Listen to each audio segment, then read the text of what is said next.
Last topic कौन सा पढ़ा था हमने? यंग बंगाल आंदोलन और एक थियोसॉफिकल सोसाइटी, दो टॉपिक पढ़े थे। ठीक है, एक हमने जब ब्रह्म समाज पढ़ाया था ना, उसमें ठीक कर लेना, जो मैंने आदि ब्रह्म समाज बताया था ना, या भूल गए होंगे, एक ब्रह्म समाज बताया था। ठीक है, और इस ब्रह्म समाज को ना भारतीय ब्रह्म समाज भी कहा जाता था। क्या कहा जाता था? भारतीय ब्रह्म समाज। तो आदि ब्रह्म समाज का मैंने केशव चंद्र सेन बोल दिया था, तो केशव चंद्र सेन इसका रहेगा, केशव चंद्र सेन। और आदि ब्रह्म समाज का कौन था? देवेंद्र नाथ, देवेंद्र नाथ टैगोर था। ठीक है, ये थोड़ा कर लेना, उल्टा बोल गए थे। ठीक है, ये आदि ब्रह्म समाज और भारतीय ब्रह्म समाज, जो भारतीय ब्रह्म समाज था ना, उसने बदलाव को स्वीकार किया था।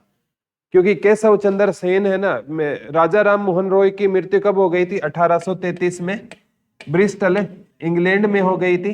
फिर ब्रह्म समाज है ना कितने भागों में बंट गया था? दो भागों में।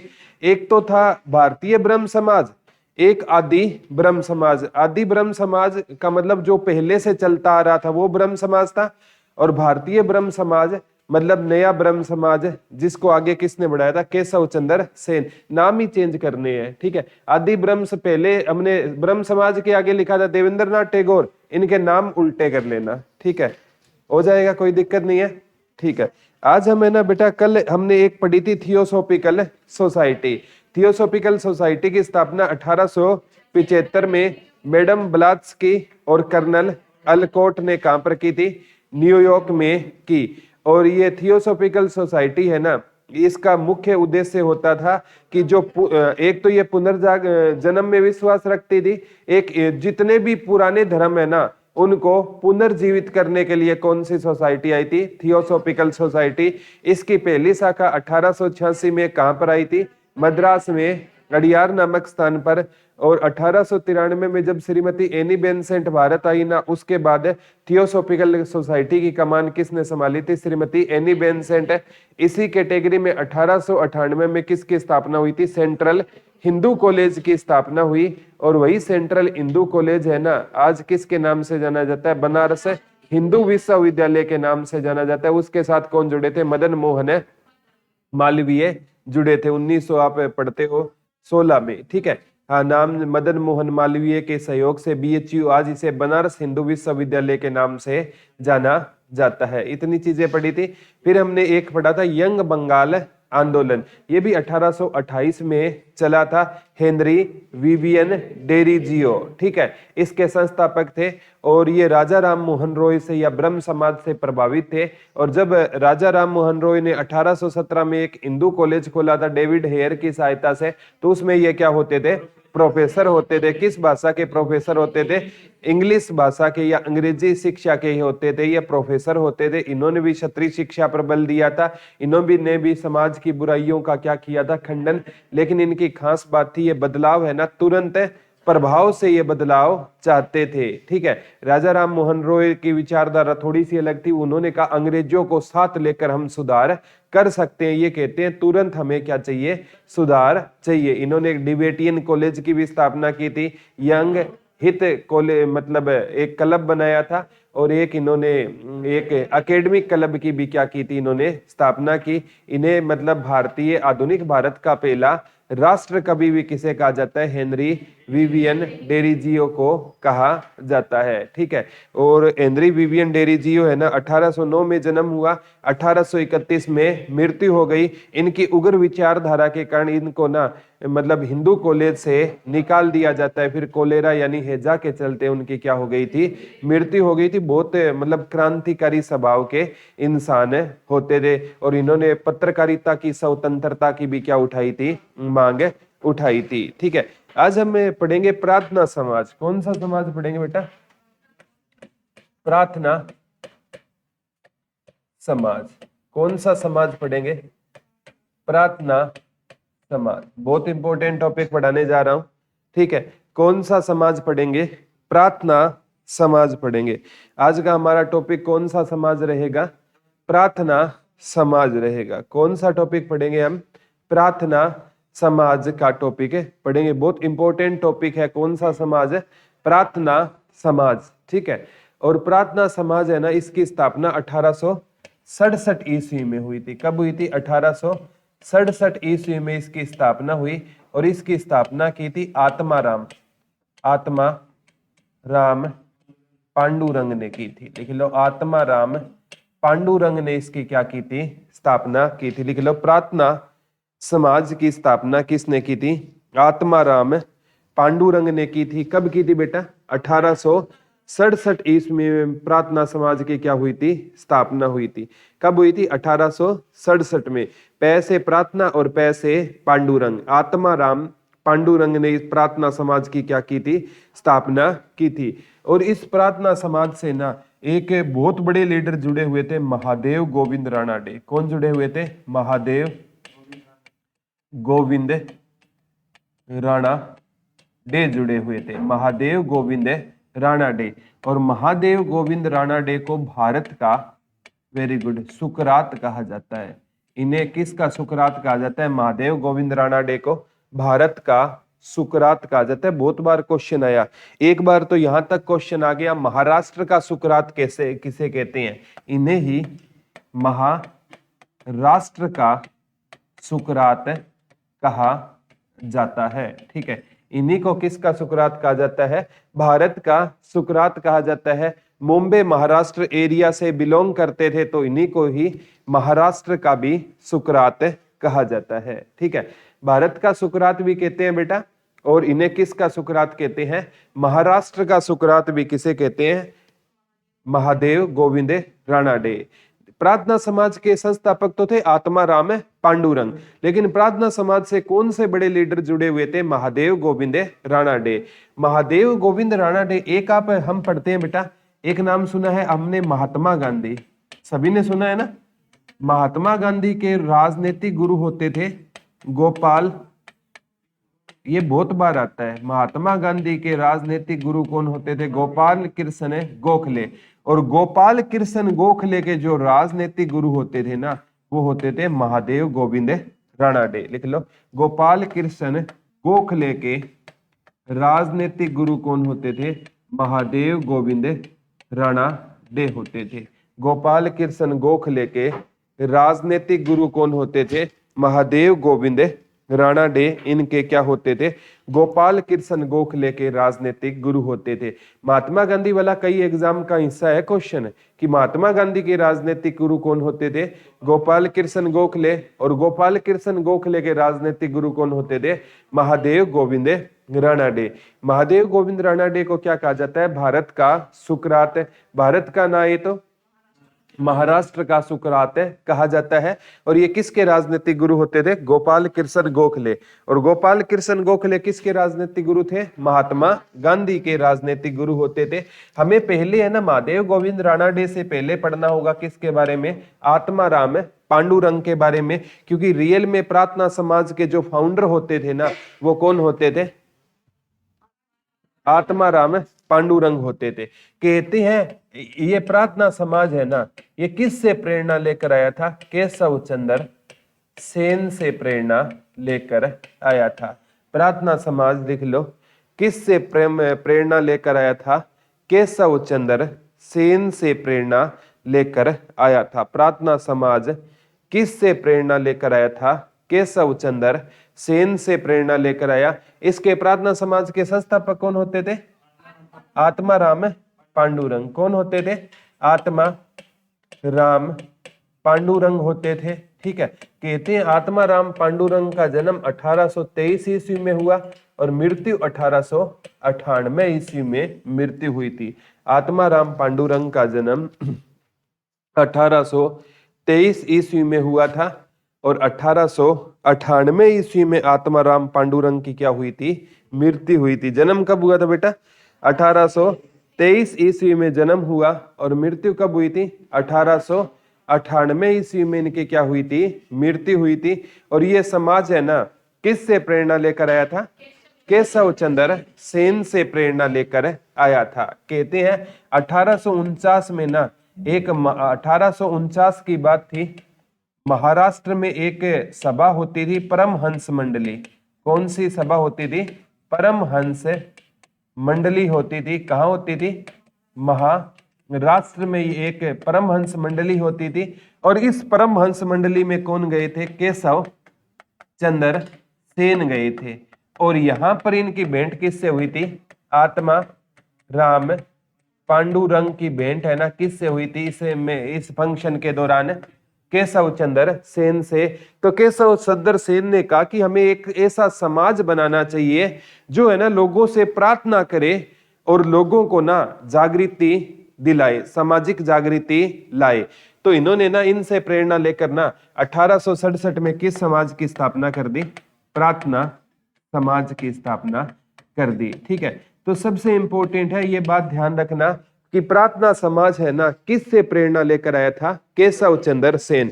और केशव चंद्र सेन और इनकी मुलाकात कहां पर हुई थी? आत्माराम पांडुरंग की 1849 में एक परमहंस मंडली थी मुंबई महाराष्ट्र के एरिया में।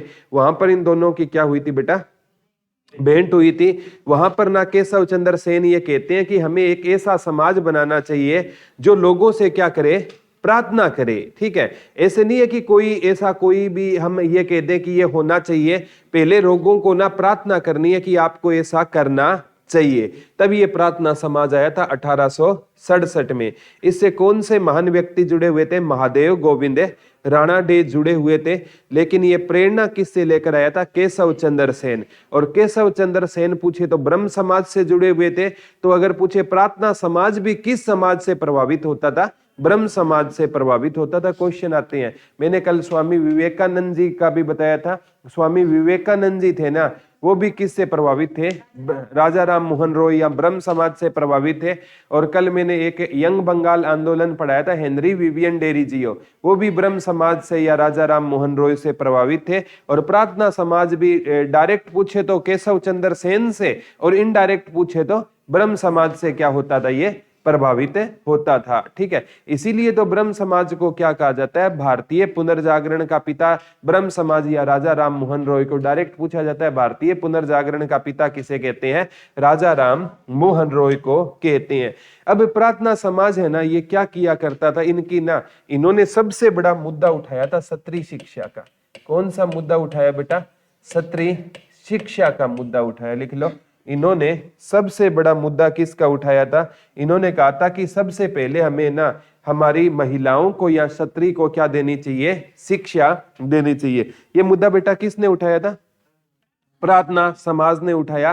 पहले कल भी बताया था कि हमारे जो पुरुष होते थे ना, वो महिलाओं को स्कूल जाने की इजाजत नहीं देते थे। तो ये ना खुद घर जाया करते थे और घर जाकर ना प्रार्थना किया करते थे कि आप अपनी बेटी को या बहन को कहाँ भेजिए? स्कूल में भेजिए। लोग इनके विरोधी भी बहुत हुए थे, लेकिन ना जो मतवाले लोग होते हैं ना, वो किसी चीज से डरने वाले नहीं होते। तो इन्होंने कहते हैं किस शिक्षा की मांग उठाई थी? सत्री शिक्षा की। लोगों के घर जाया करते थे, ये प्रार्थना किया करते थे। ठीक है, एक इन्होंने सत्री शिक्षा की मांग उठाई। एक इन्होंने ना कि दलितों को ऊंचा स्थान, इन्होंने कहा कि दलितों को क्या मिलना चाहिए? ऊंचा स्थान मिलना चाहिए। ठीक है, इन्होंने क्या कहा था? दलितों को कौन सा स्थान मिलना चाहिए? ऊंचा स्थान मिलना चाहिए। यह बात किस समाज ने कही थी? प्रार्थना समाज ने कही थी। आज स्थिति बहुत अलग है बेटा। पुराने टाइम में सिचुएशन बहुत अलग हुआ करती थी। अगर कोई दलित है ना, वो किसी मतलब सवर्ण या किसी कुएं का पानी पी लेते थे ना, तो उस कुएं को ना अछूत करार दे दिया जाता था। ये तो बाबा साहब ने बहुत ज्यादा प्रयत्न किए थे। ठीक है, लेकिन ना इन्होंने उस टाइम आवाज उठाई थी कि दलितों का समाज में कैसा स्थान होना चाहिए? ऊंचा स्थान होना चाहिए। कैसा स्थान होना चाहिए? ऊंचा स्थान होना चाहिए। इन्होंने बाल विवाह का विरोध किया था। बाल विवाह का विरोध किया। और बाल विवाह का विरोध किया। इन्होंने कहा कि लड़के और लड़कियों की ना शादी की आयु में क्या होनी चाहिए? वृद्धि होनी चाहिए। ठीक है, कि लड़के और लड़कियों की ना शादी है बड़ी एज में होनी चाहिए। ठीक है, एक तो बाल विवाह का क्या किया था? इन्होंने खंडन किया। एक इन्होंने कहा था जो लड़के और लड़कियों की जो एज है ना, वो कम से कम है ना, ज्यादा एज में उनकी क्या होनी चाहिए? शादी होनी चाहिए। पहले मैंने आपको बताया था बेटा कि छोटी सी एज में क्या कर दी जाती थी? शादी कर दी जाती थी, इन्होंने ये आवाज उठाई कि कम से कम है ना शादी की या तो बाल विवाह खत्म करो, अगर खत्म नहीं कर सकते तो इनकी एज में क्या होनी चाहिए, वृद्धि होनी चाहिए। ठीक है, एक इन्होंने छुआछूत पर आवाज उठाई थी, छुआछूत, अनटचेबिलिटी समझते होंगे ना। ठीक है, इन्होंने ना मतलब किस पर आवाज उठाई थी, छुआछूत पर, एक यानी जाति प्रथा। ठीक है, इन्होंने किसका विरोध किया था बेटा, जाति प्रथा का क्या किया था, विरोध किया। छुआछूत या अनटचेबिलिटी किसके वजह से फैलती है, जाति प्रथा की वजह से फैलती है। इन्होंने कहा कि हमें है ना किसी को भी है ना जाति के आधार पर है ना उसको जज नहीं करना चाहिए। किसने कहा था, प्रार्थना समाज ने कहा था, यानी आत्माराम पांडुरंग कहते थे, केशव चंद्र सेन से ये प्रभावित थे। इन्होंने छुआछूत का क्या किया था, विरोध किया था। ठीक है, मतलब जाति प्रथा का क्या किया था, विरोध किया था। और जैसे भी प्यारे बच्चों हम जैसे कॉलेज टाइम में पढ़ा करते थे ना, जो दोपहर का लंच का टाइम होता था, इकट्ठे टिफिन ओपन कर लिया करते थे, पता नहीं किसके हाथ कौन सा खाना आया कौन सा, सारे टूट पड़ते थे उस पर, क्योंकि भूख लगी होती थी, सारे टिफिन ओपन हो गए। हमने कभी आज तक किसी से नहीं पूछा कि खाने वाला कौन है, किस जाति का है, और ये होना भी नहीं चाहिए। जब आपको चोट लगेगी तो बेटा आपके खून का रंग क्या होता है, लाल होता है। ठीक है, तो इन जाति प्रथा पर विश्वास हमें नहीं करना चाहिए। लड़के तो वैसे भी नहीं करते, ठीक है, नहीं करते ना, क्या करते हो, लड़के बहुत कम करते हैं। ठीक है, शाम को एक डिस्पोजल में ही काम चला लेते हैं ये तो। ठीक है, ये किसी प्रथा का विरोध नहीं करते हैं। ठीक है, ये नहीं करना चाहिए जाति प्रथा का। तो इन्होंने क्या किया था, बाल विवाह के विरुद्ध आवाज उठाई थी, शादी की एज में वृद्धि का कहा था, छुआछूत के खिलाफ आवाज उठाई थी, सत्री शिक्षा पर इन्होंने क्या उठाई थी, आवाज उठाई थी। किस समाज ने आवाज उठाई थी, प्रार्थना समाज। लोग मानते नहीं थे ना, तो ये घरों में जाकर उनसे क्या किया करते थे, प्रार्थना किया करते थे। प्रार्थना समाज है ना, इनसे एक बड़े नेता आरजी भंडारकर भी जुड़े हुए थे, आरजी भंडारकर, लिख लो। प्रार्थना समाज से महादेव गोविंद राणाडे के अलावा लिख लो कौन जुड़े हुए थे, आरजी भंडारकर जुड़े हुए थे, लिख लो। इनसे और कौन जुड़े हुए थे, आरजी भंडारकर जुड़े हुए थे, ये क्वेश्चन आ चुका है। और इनसे कौन जुड़े हुए थे, आरजी भंडारकर जुड़े हुए थे।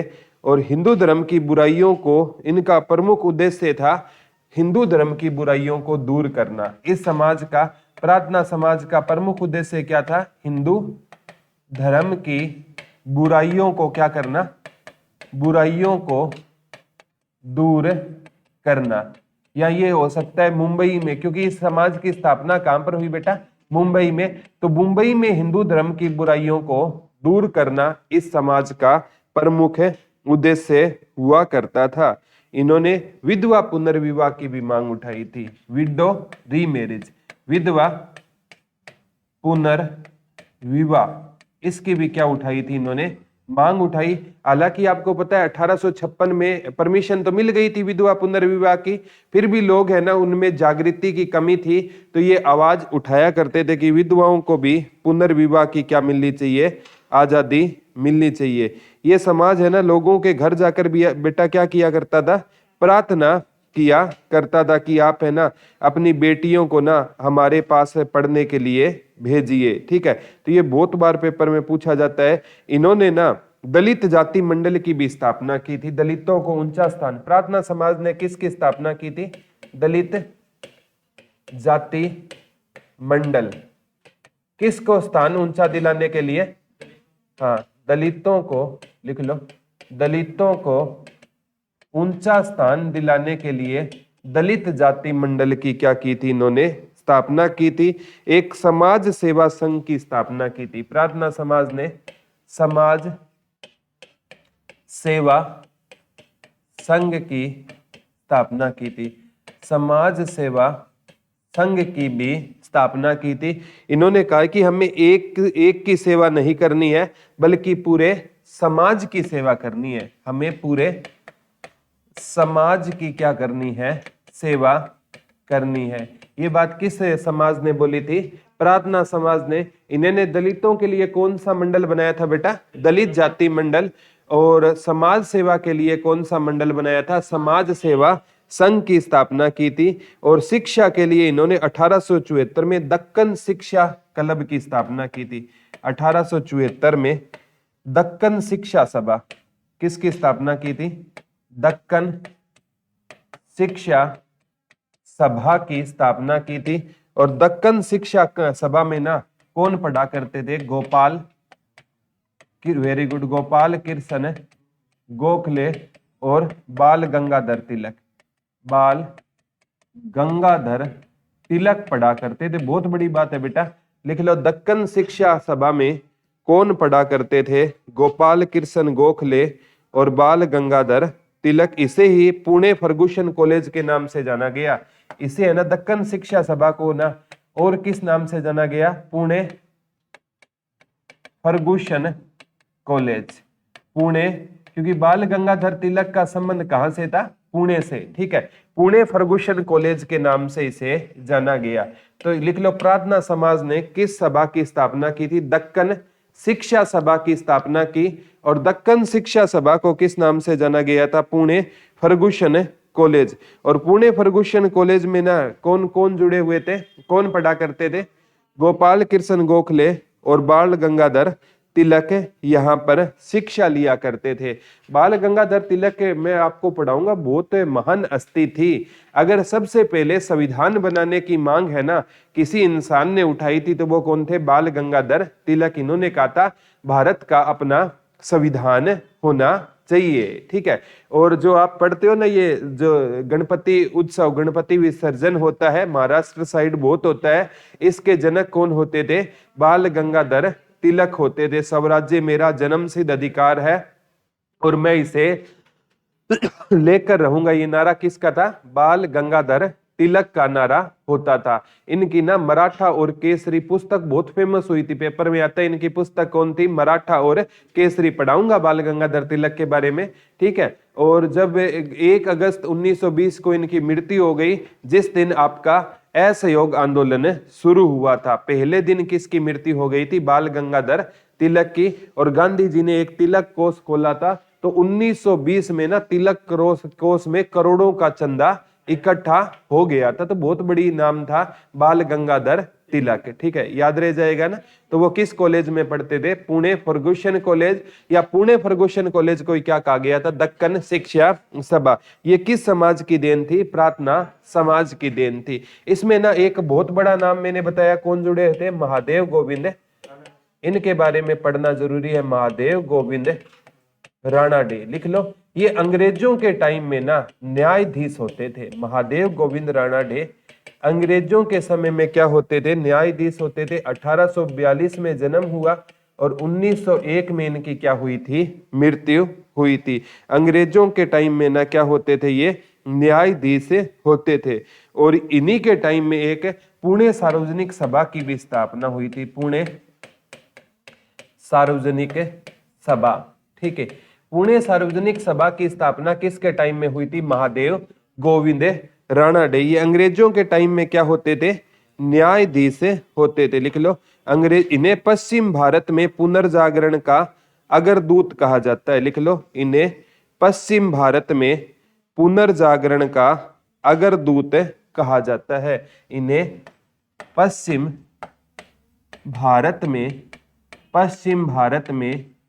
पुनर्जागरण का अग्रदूत कहा जाता है। लिख लो, इन्हें पश्चिम भारत में पुनर्जागरण का, अगर पूरे भारत में पुनर्जागरण का पिता तो राजा राम मोहन रॉय है। ठीक है, पश्चिम भारत में पुनर्जागरण का अगर अग्रदूत पूछे तो, ओनली पश्चिम भारत पूछे तो महादेव गोविंद राणाडे थे। बहुत बड़े समाज सुधारक होते थे। ये है ना, ये राष्ट्रवादी होते थे। क्या होते थे बेटा?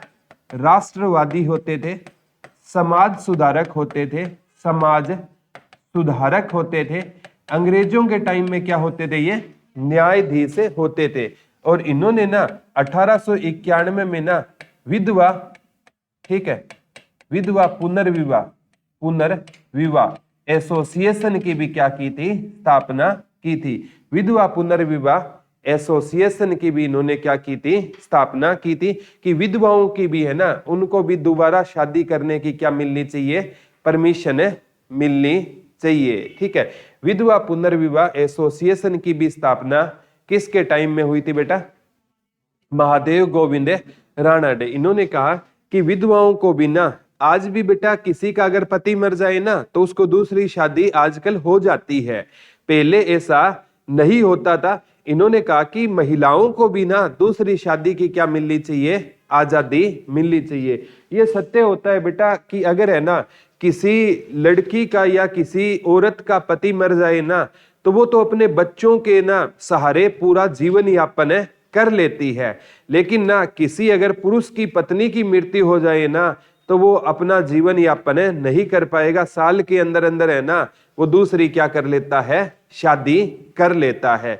ये महिलाओं को हम इतनी इज्जत देते हैं बेटा, इसके पीछे लॉजिक है, क्योंकि परिवार है ना ये चला सकती है, पुरुष कभी भी परिवार है नहीं चला सकता, उससे बच्चे नहीं संभाले जाएंगे। ठीक है, तो इनको बिल्कुल ये सम्मान के काबिल है, रियल में हमें इनका सम्मान करना चाहिए। ठीक है, आपने देखा होगा कि किसी की पत्नी मर जाए ना साल के अंदर वो दोबारा क्या कर लेते हैं?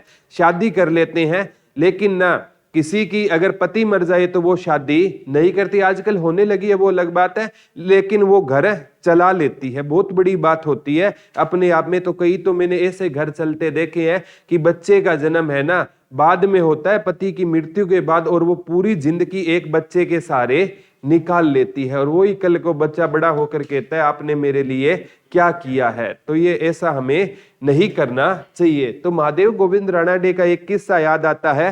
कहते हैं महादेव गोविंद राणाडे एक न्यायाधीश थे। एक दिन है ना ये मतलब अपने व्हीकल से जा रहे थे और रास्ते में ना एक बूढ़ी औरत मिलती है, और वो बूढ़ी औरत है ना मतलब उसका सांस फूला हुआ होता है। ये उनसे पूछते हैं माता जी आपको क्या दिक्कत है? बोला बेटा ये मैं घास की गंठड़ी है, मेरे को घर ले जानी है और मैं इतनी अभी असमर्थ हूं। तो ये कहते हैं उस गंठड़ी को अपने सर पर उठा लेते हैं और उस बूढ़ी औरत को उसके घर तक छोड़ कर आते हैं। फिर पीछे से ना एक इंसान ने पूछा बूढ़ी अम्मा पता ये इंसान कौन है? बोला मुझे पता नहीं है। बोला ये क्या है? अंग्रेजों के समय का न्यायाधीश है। उस टाइम जब एक मतलब अंग्रेजी रेस्टोरेंट के आगे लिखा होता था dogs and Indian are not allowed, उस टाइम ये न्यायाधीश थे। तो आप सोच सकते हो किस लेवल के ये इंसान होते थे। तो बूढ़ी अम्मा की आंखों में आंसू आ जाते हैं। तो ये महादेव गोविंद राणाडे कहते हैं कि माँ पहले मैं एक इंसान हूं और उसके बाद क्या हूं? मैं एक न्यायाधीश हूं। तो इतनी बड़ी सोच होती है। यूं ही किसी को भारत का सुकरात नहीं कहते। जो बड़ा इंसान होता है ना बेटा वो कभी भी अपने बड़ेपन का ना फायदा नहीं उठाता, वो किसी को बताता नहीं है कि मैं बड़ा इंसान हूं। ठीक है, और जो छोटे इंसान होते हैं ना वो बात बात पर गिनाएंगे हमारे पास ये है, मैं ये कर दूंगा, मैं वो कर दूंगा। ठीक है, ये देखा होगा, बहुत से मिल जाएंगे आपको। और जो इंसान मैं से बात करे ना समझ लेना बेटा उसमें घमंड है। ठीक है, देखो अहंकार तो राजा रावण का भी नहीं रहा था ना, आप और हम तो क्या चीज है। कितना बड़ा इंसान था, चारों वेदों में ना कंठस्थ थे, चारों वेदों में वो इंसान गलती निकाल सकता था, उसका भी अहंकार नहीं रहा। तो आप और हम तो कोई छोटी सी कुछ भी नहीं है, तो अहंकार नहीं करना चाहिए। कई जैसे आप सर्कल में महफिल वगैरह में बैठते हो तो चर्चाएं सुनती, बोला मेरे दादाजी ये है, मेरे पापा ये है, मैं ये करता हूं, इतने की हमारे पास गाड़ी है, इतनी बाइक है। तो क्या सामने वाले को तू बाइक दे रहा है क्या? ठीक है, जब दे नहीं रहा है तो तू किस बात का घमंड कर रहा है? ठीक है, तो ये जो बड़ा इंसान होते हैं ना हमेशा ये देख लेना वो ऐसा दिखाएंगे कि उनके पास कुछ भी नहीं है, वो कभी भी किसी चीज का दिखावा नहीं करते। अब आप अंबानी वगैरह को देखो, टाटा बिरला को देखो, इनको देखकर कोई कह नहीं सकता कि इनके पास है ना इतना पैसा होगा। ठीक है, ना तो वो ब्रांडेड कोई घड़ी डालते, ना वो ब्रांडेड जूते डालते। तो मैं कहता हूं अमीर दिखने की कोशिश मत करो, अमीर बनने की कोशिश करो। ठीक है, हम अमीर दिखने की कोशिश करते हैं। ठीक है, मैं ये लाया हूं, कहीं तो है ना कोई घड़ी पूछेगा नहीं ना, बार बार ऐसे टाइम देखेगा दिन में, भाई पूछ ले ये भाई घड़ी नहीं लेके आया है क्या तू? ठीक है, कोई नहीं पूछेगा तो बोला यार आज तो पूरे नहीं हुए, बार बार ऐसे करेगा, अरे आज तो क्लास पूरी होने को नहीं आ रही। ठीक है, बार बार दिखाएगा कि इसने आज नई चीजें लेकर आया है। कई नए जूते लेकर आएंगे ना, कहेंगे यार ये जूते यार ये गुड़ रहे हैं, पीछे से दिक्कत है इनमें, ठीक है, ताकि पूछ ले भाई कहाँ से लाया है, ठीक है। अरे इन चीजों में कुछ नहीं पड़ा, इन चीजों में कुछ नहीं है, ये आपका मन का बेम है, ठीक है। किसी को किसी से कोई मतलब नहीं है, ये भाग दौड़ भरी दुनिया है। शीशे के टाइम सामने आप घंटा लगा देते हो, वो अलग बात है, कोई किसी को नहीं देखता यहाँ पर, ठीक है, सभी अपने आप में व्यस्त है, ठीक है। तो ये महादेव गोविंद राणाडे है ना, इससे जुड़े थे। और एक इससे कौन जुड़े थे, आरजी भंडारकर जुड़े थे। तो प्रार्थना समाज है ना, इन्होंने पुणे सार्वजनिक सभा की भी स्थापना किसके टाइम में हुई थी, महादेव गोविंद राणाडे। आरजी भंडारकर भी किस समाज से जुड़े हुए थे, प्रार्थना समाज से जुड़े हुए थे। इसकी स्थापना किसने की थी, आत्माराम पांडुरंग ने इसकी स्थापना की थी। और लिख लो, एक आस्तिक की धर्म के प्रति आस्था, ये इनकी पुस्तक थी, एक आस्तिक की धर्म के प्रति आस्था। ये महादेव गोविंद राणाडे का लेख था, एक आस्तिक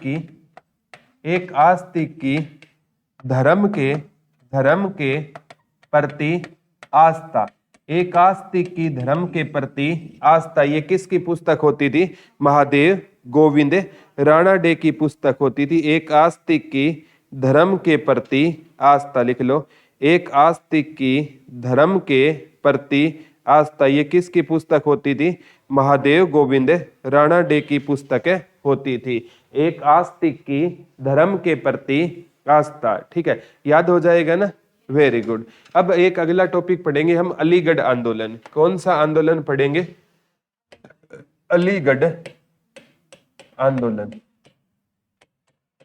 कौन सा आंदोलन, अलीगढ़ आंदोलन।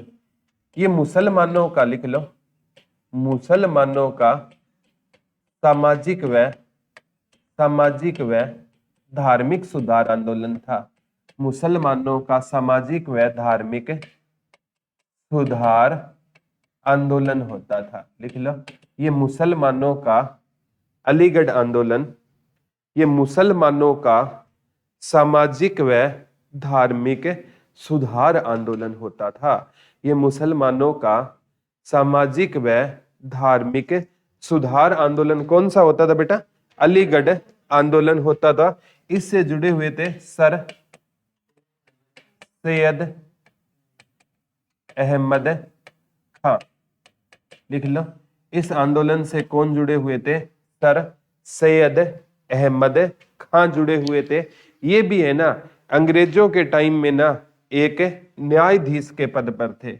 ये भी अंग्रेजों के टाइम पर किस पद पर होते थे, न्यायाधीश के पद पर होते थे। और कहते हैं ये 1857 की क्रांति के दौरान है ना, ये इंग्लैंड भी गए थे। ये कहाँ गए थे, इंग्लैंड भी गए थे। 1857 की क्रांति के दौरान, लिख लो, ये कहाँ गए थे, इंग्लैंड गए थे। 1857 की क्रांति के दौरान ये कहाँ गए थे, इंग्लैंड गए थे। लिख लो, 1857 की क्रांति के दौरान सर सैयद अहमद खां कहाँ गए थे बेटा, इंग्लैंड गए थे। ये अंग्रेजों में ना एक न्यायाधीश पद पर थे, तो क्रांति के दौरान है ना ये कहाँ गए थे, इंग्लैंड गए थे।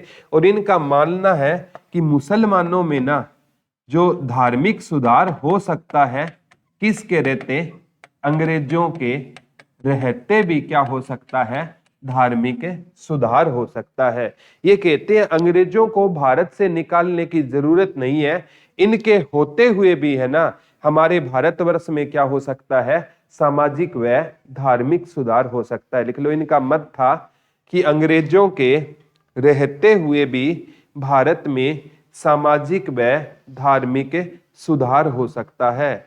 इनका मत था कि अंग्रेजों के होते हुए भी भारत में क्या हो सकता है बेटा, सामाजिक व धार्मिक सुधार हो सकता है।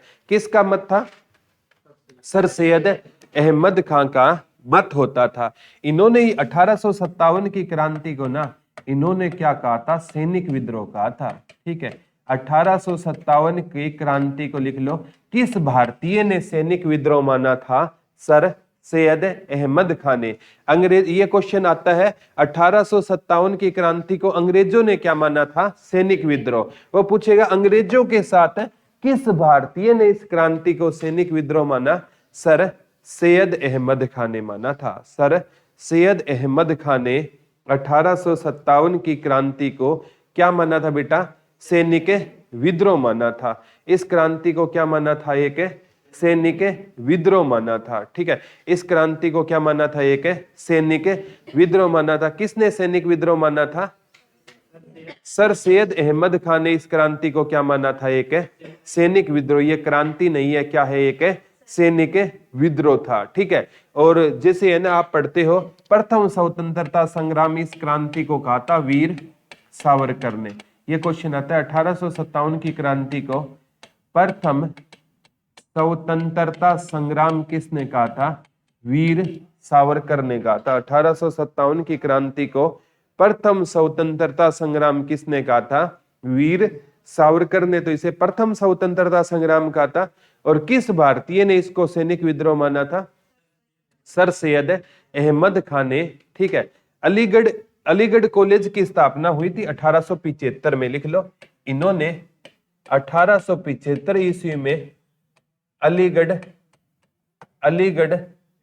पहले क्या होता था? अलीगढ़ स्कूल होता था, फिर अलीगढ़, आज इसे अलीगढ़ यूनिवर्सिटी AMU, अलीगढ़ मुस्लिम यूनिवर्सिटी है। अलीगढ़ लिख लो, अलीगढ़ विद्यालय की स्थापना कब हुई थी? 1875 में। और कहते हैं किसकी वर्षगांठ के दिन की थी इन्होंने? महारानी विक्टोरिया की वर्षगांठ के दिन ना इन्होंने किसकी स्थापना की थी? अलीगढ़ विद्यालय की स्थापना की थी 1875 में। लिख लो, इन्होंने 1875 में, लिख लो 1875 में किसकी स्थापना की थी बेटा? अलीगढ़ विद्यालय की स्थापना की थी। और ये अलीगढ़ विद्यालय की स्थापना किसकी वर्षगांठ के दिन की थी? महारानी विक्टोरिया की। क्योंकि ये अंग्रेजों से क्या होते थे? ज्यादा प्रभावित हुआ करते थे। इनका कहना था भारत में ना समाज सुधार किसके होते हो सकता है? भारत में समाज सुधार किसके होते हो सकता है? अंग्रेजों के होते भी भारत में क्या हो सकता है? समाज सुधार हो सकता है। ये किसका मानना था? सर सैयद अहमद खान का ये मानना था कि अंग्रेजों के होते हुए भी भारत में क्या हो सकता है? सामाजिक व धार्मिक सुधार हो सकता है। इन्होंने 1875 में अलीगढ़, पहले ये क्या था? स्कूल था। ठीक है, बाद में लिख लो अलीगढ़ स्कूल। पहले ये क्या होता था बेटा? 1875 के अंदर ये स्कूल होता था या विद्यालय होता था। आज ये यूनिवर्सिटी है। आज क्या है? ये यूनिवर्सिटी है। यूनिवर्सिटी 1920 में बनी, वो भी पढ़ेंगे। लेकिन 1875 में इन्होंने अलीगढ़ विद्यालय की क्या की थी? स्थापना की थी। और किसकी वर्षगांठ के दिन? महारानी विक्टोरिया की। और इनके एक रचना लिख लो अखबार, असबाब बगावत ए हिंद। असबाब बगावत ए हिंद।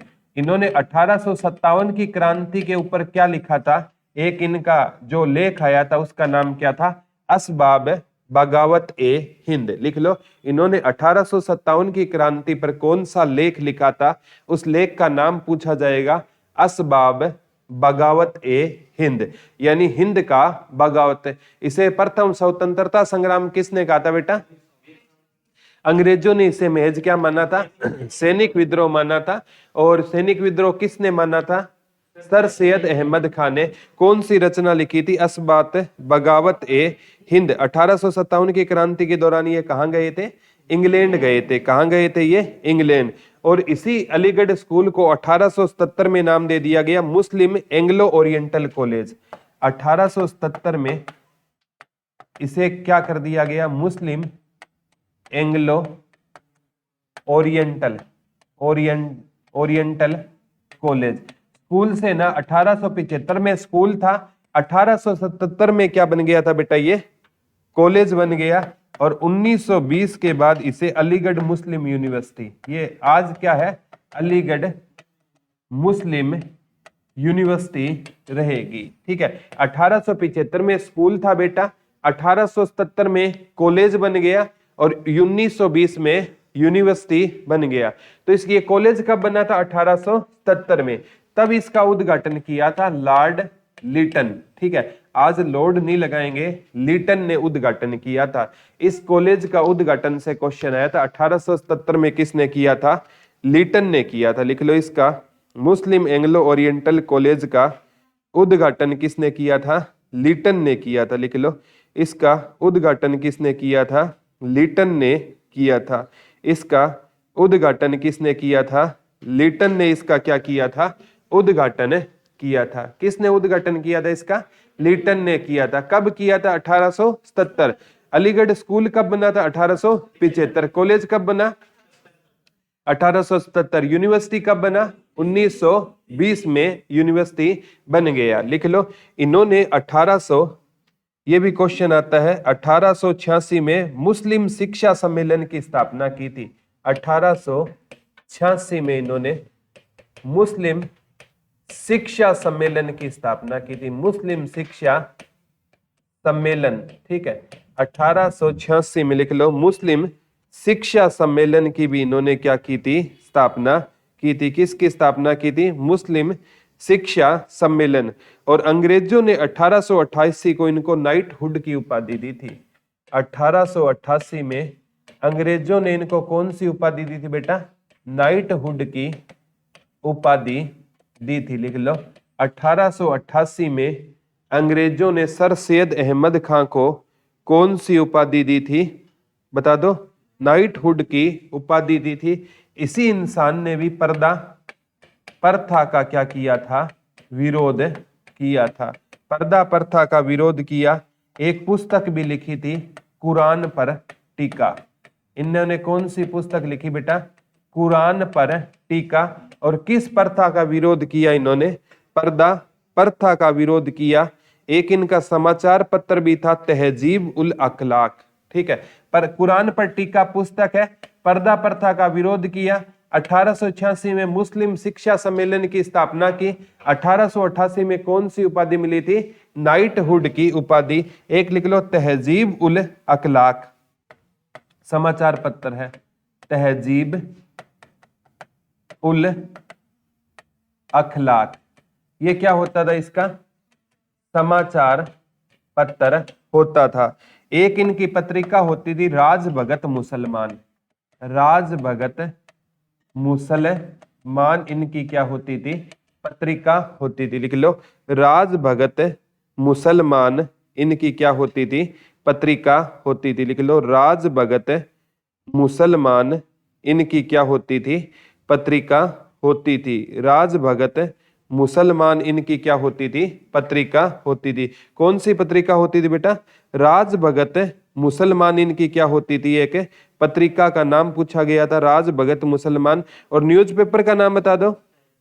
तहजीब उल अखलाक इनका क्या होता था? न्यूज़पेपर होता था। न्यूज़पेपर का नाम क्या होगा? तहजीब उल अखलाक इनका क्या होता था? न्यूज़पेपर। राज भगत क्या होती थी? पत्रिका। कुरान पर टीका क्या लिखी थी इन्होंने? पुस्तक लिखी थी। ठीक है, दोबारा बताता हूं। जो अगर सर सैयद अहमद खां है ना, ये ब्रिटिश ईस्ट इंडिया कंपनी में ना किस पद पर थे? न्यायिक पद पर थे। न्यायाधीश थे, न्यायिक पद पर थे। इसलिए ये कहां पर गए थे? इंग्लैंड गए थे।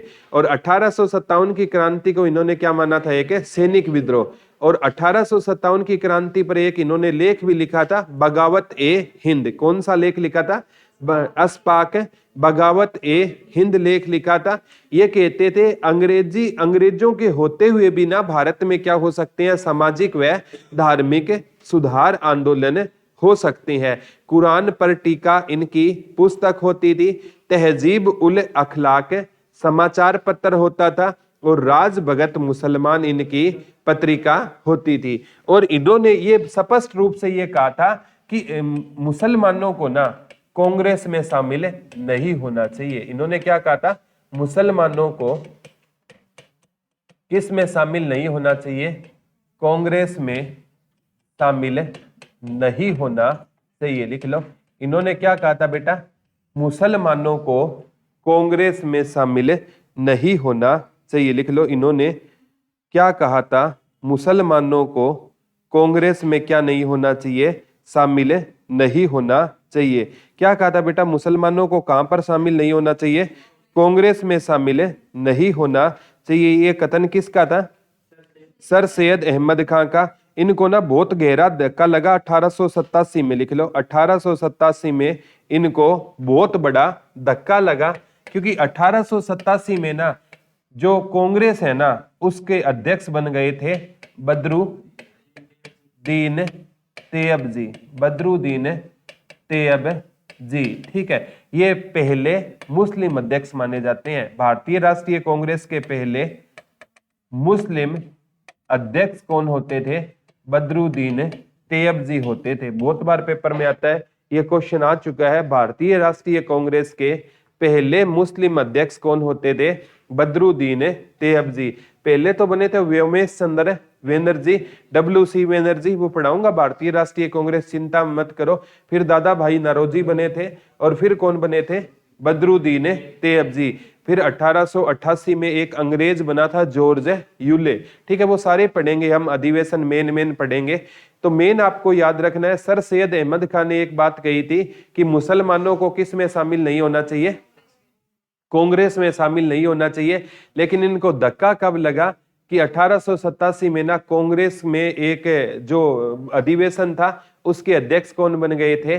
बदरुद्दीन तैयबजी। तब इनको क्या लगा था? गहरा धक्का लगा था। इन्होंने ना पीरी मुरीदी प्रथा का, इन्होंने पीरी मुरीदी प्रथा का खंडन किया था। ठीक है, इन्होंने किस प्रथा का खंडन किया बेटा? पीरी मुरीदी प्रथा के ये खिलाफ होते थे। वही है जैसे मैंने सिकंदर शाह लोदी का बताया था ना, उसने मुस्लिम औरतों को पीरों और फकीरों के पास जाने पर प्रतिबंध लगा दिया। वैसा ही इसने कहा था कि पीरी मुरीदी क्या होती है? मुरीद मुसलमानों में ना हम तो बोल देते हैं बेटा शिष्य, और मुसलमान क्या बोलते हैं? मुरीद हो गए। ठीक है, हम है ना उसके मुरीद हो गए। ठीक है, हम कहते हैं हम उसके फैन हो गए, और मुसलमान कहते हैं हम क्या हो गए? मुरीद हो गए। मुरीद का मतलब होता है किसी चीज के प्रशंसक होना, किसी चीज के फैन होना। हम कहते हैं ना मैं तो सचिन का बहुत बड़ा फैन हूं, वो कहेंगे हम है ना इंजमामुल हक के मुरीद हैं, यानी प्रशंसक बोल सकते हो। ठीक है, तो इन्होंने कहा कि पीरी और मुरीदी प्रथा का इन्होंने क्या किया था? खंडन किया था। ठीक है, इन्होंने किस प्रथा का खंडन किया था बेटा? पीरी और मुरीदी प्रथा का खंडन किसने किया? तब आपका आंसर क्या हो जाएगा? सर सैयद अहमद खान ने किया। ठीक है, और इनसे ना चिराग अली भी जुड़े थे इस आंदोलन से। और कौन जुड़े थे? चिराग अली जुड़े थे। जैसे प्रार्थना समाज से ना कौन जुड़े थे? महादेव गोविंद रानाडे। ठीक है, आत्माराम पांडुरंग ने तो स्थापना ही की थी। एक RG भंडारकर जुड़े थे। प्रेरणा लेकर किससे आया था? वो केशव चंद्र सेन से प्रेरणा लेकर आया था। ठीक है, इसमें याद करने वाली चीज बता देता हूं। ठीक है, अलीगढ़ आंदोलन में ये मुसलमानों का सामाजिक व धार्मिक सुधार आंदोलन था। इसके संस्थापक होते थे सर सैयद अहमद खां। चिराग अली भी इससे जुड़े हुए थे। सर सैयद अहमद खां है ना ब्रिटिश ईस्ट इंडिया कंपनी में न्यायिक पद पर होते थे। 1857 की क्रांति के दौरान ये इंग्लैंड गए, और इंग्लैंड ये न्यायिक पद पर थे तो ऑब्वियस सी बात है इंग्लैंड गए, और इन्होंने कहा कि अंग्रेजों के रहते भी भारत में सुधार हो सकता है। और ये अलीगढ़ आंदोलन है ना, ये मुसलमानों का सामाजिक व धार्मिक सुधार आंदोलन था। इन्होंने महारानी विक्टोरिया की बरसगांठ के दिन 1875 में अलीगढ़ स्कूल की स्थापना की। वो 1877 में एंग्लो ओरिएंटल मुस्लिम कॉलेज बन गया, लिटन ने उसका उद्घाटन किया। और 1920 में इसे अलीगढ़ मुस्लिम यूनिवर्सिटी के नाम से जाना जाता है। यूपी है ना अलीगढ़, अलीगढ़ के ताले बड़े फेमस है, बहुत बार पेपर में आता है। ताले कहाँ? ताला नगरी बोलते हैं अलीगढ़ को। ये जो मकान में आप यूज करते हो ताला, ये कहाँ बनाए जाते हैं? अलीगढ़ में बनाए जाते हैं। ठीक है, एक आप पढ़ोगे महाराष्ट्र में श्री श्रृंगनापुर मंदिर है शनि जी महाराज का, और वहां पर ना कोई भी घरों में अपने क्या नहीं रखता? ताले नहीं रखता। और कोई भी दुकानदार है ना वहां पर है ना, कहते हैं कभी भी वहां पर चोरी नहीं होती। जैसे दुकानदार है, ठीक है, यहाँ पर जैसे दिन में दुकान लगाई और शाम को ना वो अपना सामान घर नहीं ले जाएगा, वहीं उसका सामान है पड़ा रहेगा, चाहे कितने भी कीमती सामान हो। हमारे यहाँ छोड़ के देख लो, ठीक है, सुबह पता ही नहीं चलेगा कोई चिड़िया भी आई थी यहाँ पर, ठीक है, सारा गायब हो जाएगा। 1 घंटे आप छोड़ के देख लो, वहां पर ना कितनी भी देखो स्टालें लगी होती है ऐसी लंबी लंबी, और शाम को वो वैसे ही उनको छोड़कर घर चले जाते हैं और सुबह आकर संभालते हैं। इतना है वहां का महत्व श्री शनि सिंगनापुर का, ठीक है। कभी वहां महाराष्ट्र जाने का मौका मिले ना, शिरडी साईं मंदिर भी वहां पर है, तो वो दोनों की एक साथ यात्रा हो जाएगी। कभी जाने का मौका मिले ना, शनिचरी अमावस्या का बहुत महत्व होता है वहां पर, ठीक है। सिंगनापुर जाना आप कभी मौका मिले तो ना, ठीक है। जैसे हरियाणा में तो यमुना नदी से भी ये शनि जी महाराज की बहन सूर्य पुत्री छाया पुत्री यमराज जी की बहन पड़ते हैं ना, ठीक है। श्री सिंगनापुर में ना आप मौका मिले महाराष्ट्र में, ऐसी जगह हमें विजिट करनी चाहिए, क्योंकि हमारा जो भारत देश है ना, अलग कल्चर है हर जगह का, यहाँ पर क्या होता है अलग कल्चर। तो 1875 में क्या बना स्कूल, 1877 में कॉलेज, लिटन ने उद्घाटन किया, 1920 में यूनिवर्सिटी, और 1886 में इन्होंने किसकी स्थापना की थी, मुस्लिम शिक्षा सम्मेलन की इन्होंने क्या की थी स्थापना। इन्होंने ना इनके न्यूज पे एक तो 1857 की क्रांति पे अस्पाक बगदाद ए हिंद लिखा था, ठीक है, कुरान पर टीका लिखा था, राज भगत मुसलमान इनकी पत्रिका थी, तहजीब उल अखलाक इनका क्या होता था, न्यूज समाचार पत्र होता था। इनसे चिराग अली भी जुड़े हुए थे। मेन तो 1875 याद करना, अलीगढ़ स्कूल, 1870 में Aligarh Anglo Indian oriental college, और 1920 में अलीगढ़ मुस्लिम यूनिवर्सिटी रहेगी। ब्रिटिश ईस्ट इंडिया कंपनी में ये न्यायिक पद पर थे। इन्होंने पर्दा प्रथा का खंडन किया। पीरी मुरीदी प्रथा के क्या होते थे, ये खिलाफ होते थे। याद रह जाएगा ना, ठीक है, समझ आ जाएगा। ये मुसलमानों का, हिंदुओं में तो बहुत से सामाजिक व धार्मिक सुधार आंदोलन हुए, लेकिन मुसलमानों का एक ही फेमस हुआ है। या तो मुस्लिम लीग आगे चलकर फेमस होगा, या मुस्लिम लीग से पहले क्या फेमस था, अलीगढ़ आंदोलन फेमस था। अलीगढ़ यूपी में है, इसे कौन सी नगरी बोलते हैं बेटा, ताला नगरी बोलते हैं। आज वाला समझ आ गया क्या, कोई डाउट तो ना है? चलो ठीक है, थैंक यू बच्चों।